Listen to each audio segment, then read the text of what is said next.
O desejado de todas as nações. Capítulo 64. Um povo condenado. Este capítulo se baseia em Marcos capítulo 11, versos 11 a 14, verso 20 e verso 21, e Mateus capítulo 21, versos 17 a 19.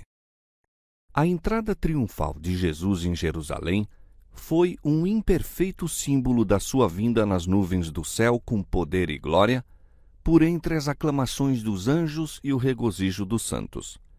Então cumprir-se-ão as palavras de Cristo aos fariseus: Desde agora me não vereis mais, até que digais: Bendito o que vem em nome do Senhor.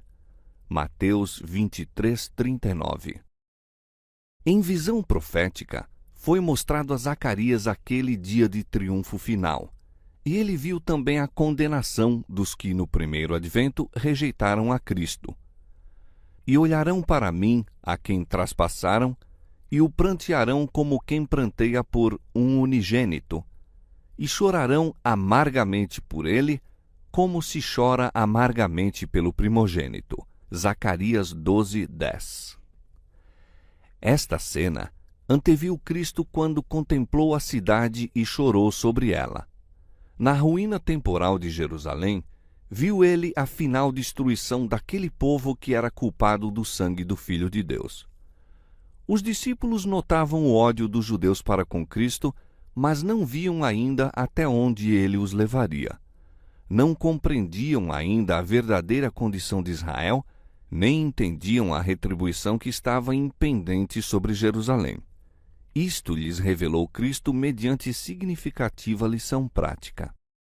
O derradeiro apelo a Jerusalém fora em vão. Os sacerdotes e principais tinham ouvido a voz profética do passado ecoando através da multidão em resposta à pergunta: quem é este? Mas não a aceitaram como sendo a voz da inspiração. Irados, confundidos, procuraram fazer silenciar o povo. Havia oficiais romanos entre a turba e os inimigos de Jesus o denunciaram aos mesmos como chefe de uma rebelião. Apresentaram-no como estando para se apoderar do templo e dominar como rei de Jerusalém. Mas a voz calma de Jesus fez por momentos silenciar a multidão clamorosa enquanto declarava não ter vindo estabelecer um reino temporal. Havia de subir em breve a seu Pai, e seus acusadores não mais o veriam até que volvesse em glória. Então, demasiado tarde para sua salvação, o reconheceriam. Estas palavras proferiu-as Jesus com tristeza e vigor singulares. Os funcionários romanos foram reduzidos ao silêncio. Ainda que estranhos à divina influência, comoveu-se-lhes o coração como nunca dantes. No calmo e solene rosto de Jesus, leram amor, benevolência e serena dignidade. Foram possuídos de uma simpatia que não podiam compreender. Ao invés de prender a Jesus, sentiram-se mais inclinados a render-lhe homenagem. Voltando-se para os sacerdotes e principais, acusaram-nos de criar o distúrbio. Esses chefes, envergonhados e derrotados, viraram-se para o povo com suas queixas e questionaram, zangados, uns com os outros. Entretanto, passou Jesus despercebidamente para o templo. Tudo ali estava tranquilo, pois a cena sobre o olivete para lá atraíra o povo. Por breve espaço demorou-se Jesus no templo, olhando-o dolorosamente. Depois, retirou-se com os discípulos e voltou para Betânia. Quando o povo o procurou para colocá-lo no trono, não o pôde achar. Toda a noite passou Jesus em oração e pela manhã tornou a ir ao templo. No caminho encontrou um figueiral. Tinha fome e, vendo de longe uma figueira que tinha folhas, foi ver se nela acharia alguma coisa. E chegando a ela, não achou senão folhas, porque não era tempo de figos. Não era estação de figos maduros, senão em certas localidades, E nas montanhas das cercanias de Jerusalém podia-se, na verdade, dizer, não era tempo de figos. No pomar a que Jesus chegou, porém, uma árvore parecia adiantada a todas as demais. Estava já coberta de folhas. A natureza da figueira é que, antes de se abrirem as folhas, apareça o fruto. Portanto, essa árvore cheia de folhagem era uma promessa de bem desenvolvidos frutos. Sua aparência, porém, era enganosa. Depois de procurar entre os ramos, dos mais baixos aos mais altos, Jesus não achou senão folhas. Era uma massa de pretensiosa folhagem, nada mais. Cristo proferiu contra ela uma maldição para que secasse. Nunca mais coma alguém fruto de ti, disse ele. Na manhã seguinte, quando ele e os discípulos se achavam outra vez a caminho para a cidade, os ressequidos ramos e as folhas caídas atraíram-lhes a atenção. Mestre, disse Pedro, eis que a figueira que tu amaldiçoaste se secou. O ato de Cristo amaldiçoar a figueira surpreendera os discípulos. Parecia-lhes diverso de suas maneiras e obras. Muitas vezes o tinham ouvido dizer que viera não para condenar o mundo, mas para que, por meio dele, o mundo se pudesse salvar. Lembravam-se de suas palavras: o Filho do Homem não veio para destruir as almas dos homens, mas para salvá-las. Lucas capítulo 9, verso 56. Suas maravilhosas obras foram realizadas para restaurar, nunca para destruir. Os discípulos o haviam conhecido unicamente como o restaurador, o médico. Esse ato era único. Qual seria seu desígnio? Indagaram. Deus tem prazer na benignidade. Vivo eu, diz o Senhor Jeová, que não tomo prazer na morte do ímpio. Miqueias 7:18 e Ezequiel 33:11. Para ele, a obra de destruição e acusação é uma estranha obra, mas é em misericórdia e amor que ergue o véu do futuro e revela aos homens os resultados de um caminho de pecado. A maldição da figueira foi uma parábola viva. Aquela árvore estéril, ostentando sua pretensiosa folhagem ao próprio rosto de Cristo, era um símbolo da nação judaica. O Salvador desejava tornar claras aos seus discípulos a causa e a certeza da condenação de Israel. Para esse fim, como que investiu a árvore de qualidades morais e tornou-a expositora da verdade divina. Os judeus distinguiam-se de todas as outras nações, professando fidelidade para com Deus. Haviam sido especialmente favorecidos por ele e pretendiam ser mais justos que todos os outros povos, mas estavam corrompidos pelo amor do mundo e a avareza. Jactanciavam-se de seu conhecimento, mas eram ignorantes das reivindicações divinas e cheios de hipocrisia. Como a árvore estéril, estendiam os pretensiosos ramos para o alto, luxuriantes na aparência, belos à vista, mas não dando senão folhas. A religião judaica, com o magnificente templo, os altares sagrados, os sacerdotes mitrados e cerimônias impressionantes, eram, na verdade, bela na aparência exterior. Faltavam-lhe, porém, humildade, amor e beneficência. Todas as árvores do figueiral se achavam destituídas de fruto.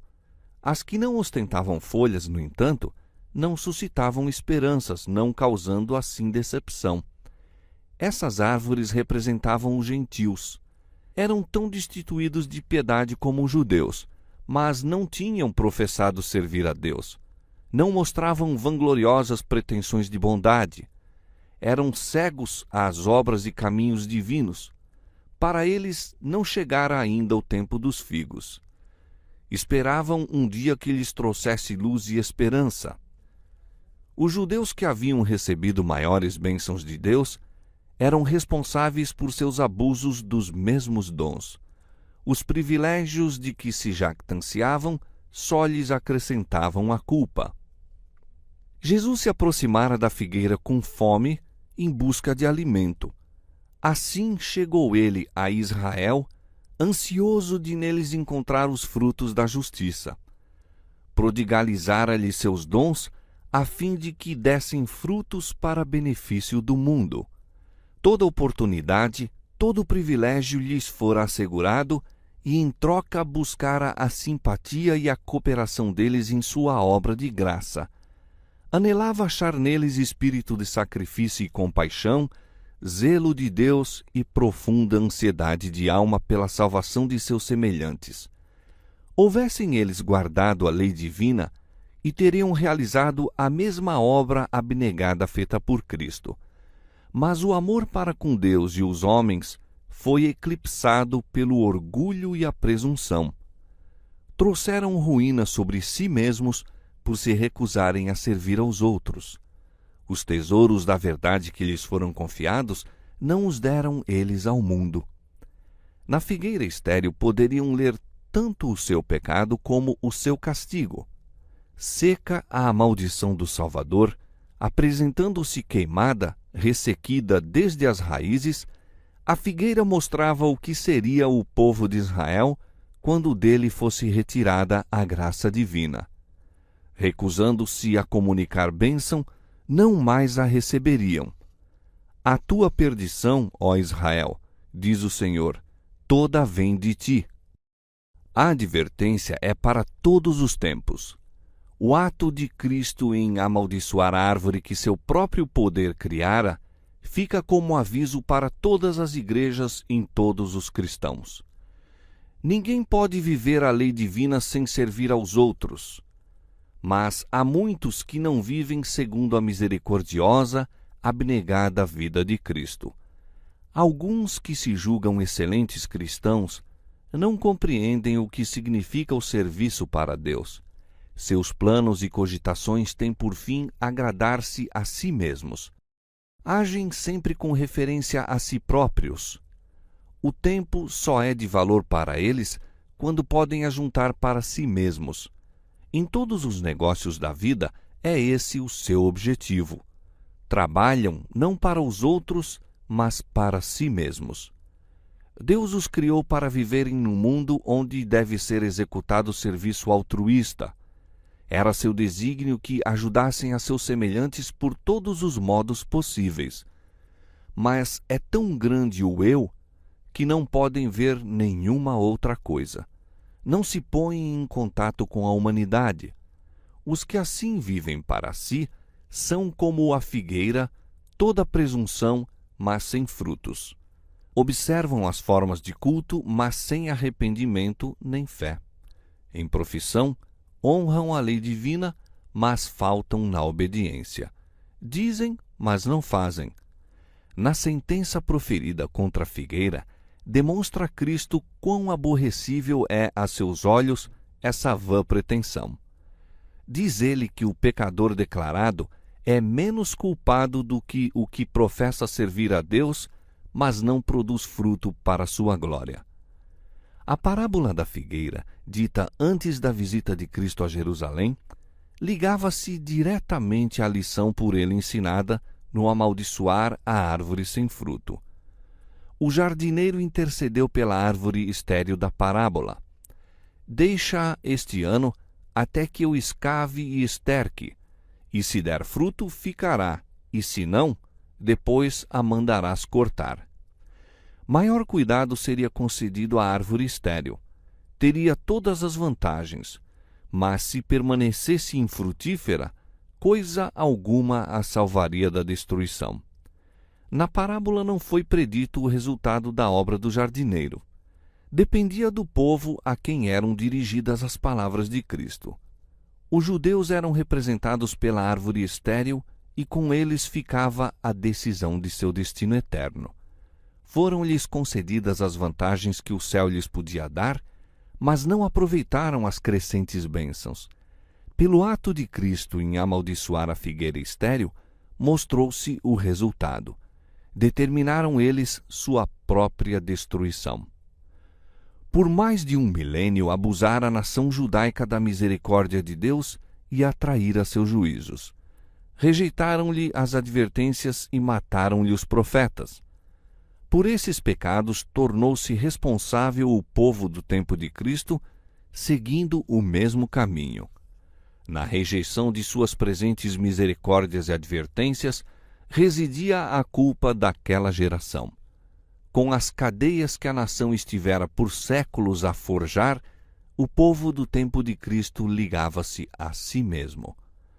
Em todos os séculos, se concede aos homens seu período de luz e privilégios, um tempo de prova em que se podem reconciliar com Deus. Há, porém, um limite a essa graça. A misericórdia pode interceder por anos e ser negligenciada e rejeitada. Vem, porém, o tempo em que essa misericórdia faz sua derradeira súplica. O coração torna-se tão endurecido que cessa de ascender ao Espírito Santo de Deus. Então, a suave, atraente voz não mais suplica ao pecador e cessam as reprovações e advertências. Chegara aquele dia para Jerusalém. Jesus chorou em agonia sobre a condenada cidade, mas não a podia livrar. Exaurira todos os recursos. Rejeitando o Espírito de Deus, Israel rejeitara o único meio de auxílio. Nenhum outro poder havia pelo qual pudesse ser libertado. A nação judaica era um símbolo do povo de todos os séculos que desdenha os rogos do infinito amor. As lágrimas de Cristo ao chorar sobre Jerusalém foram derramadas pelos pecados de todos os tempos. Nos juízos proferidos contra Israel, os que rejeitam as reprovações e advertências do Santo Espírito de Deus podem ler sua própria condenação. Há nesta geração muitos que estão trilhando o mesmo caminho dos incrédulos judeus. Testemunharam as manifestações do poder de Deus, o Espírito Santo lhes falou ao coração, apegaram-se, porém, à sua incredulidade e resistência. Deus lhes envia advertências e repreensões, mas não querem confessar seus erros e rejeitam-lhe a mensagem e o mensageiro. Os próprios meios que ele emprega para sua restauração tornam-se para eles em pedra de tropeço. Os profetas de Deus eram aborrecidos pelo apóstata Israel, porque por intermédio deles se revelavam seus pecados ocultos. Acabe considerava Elias inimigo porque o profeta era fiel em repreender as secretas iniquidades do rei. Assim, hoje, o servo de Cristo, o reprovador do pecado, encontra desdém e repulsas. A verdade bíblica, a religião de Cristo, luta contra uma forte corrente de impureza moral. O preconceito é mesmo mais forte no coração dos homens agora do que nos dias de Jesus. Ele, Cristo, não realizou as expectações dos homens. Sua vida foi uma repreensão aos pecados deles e o rejeitaram. Assim, hoje, a verdade da palavra de Deus não se harmoniza com as práticas dos homens, com sua inclinação natural, e milhares lhe rejeitam a luz. Os homens, instigados por Satanás, lançam dúvidas sobre a palavra de Deus e procuram exercer seu independente juízo. Preferem as trevas à luz, mas fazem-no com perigo para a própria alma. Os que sofismavam as palavras de Cristo encontravam cada vez mais motivo para sofismar, até que se desviaram da verdade e da vida. Assim é agora. Deus não se propõe a remover toda objeção que o coração carnal possa trazer contra a sua verdade. Aos que recusam os preciosos raios da luz que haviam de iluminar as trevas, os mistérios da palavra de Deus permanecerão para sempre mistérios. Deles é oculta a verdade, caminham cegamente e ignoram a ruína que se acha perante eles. Do alto do Olivete, Cristo contemplou o mundo em todos os séculos e suas palavras são aplicáveis a toda alma que desdenha as súplicas da divina misericórdia. Desdenhador de seu amor, ele hoje se dirige a ti. És tu, tu mesmo que deves reconhecer as coisas que pertencem à tua paz. Cristo está vertendo amargas lágrimas por ti, que não tens lágrimas para verter por ti mesmo. Já se manifesta em ti aquela fatal dureza de coração que destruiu os fariseus.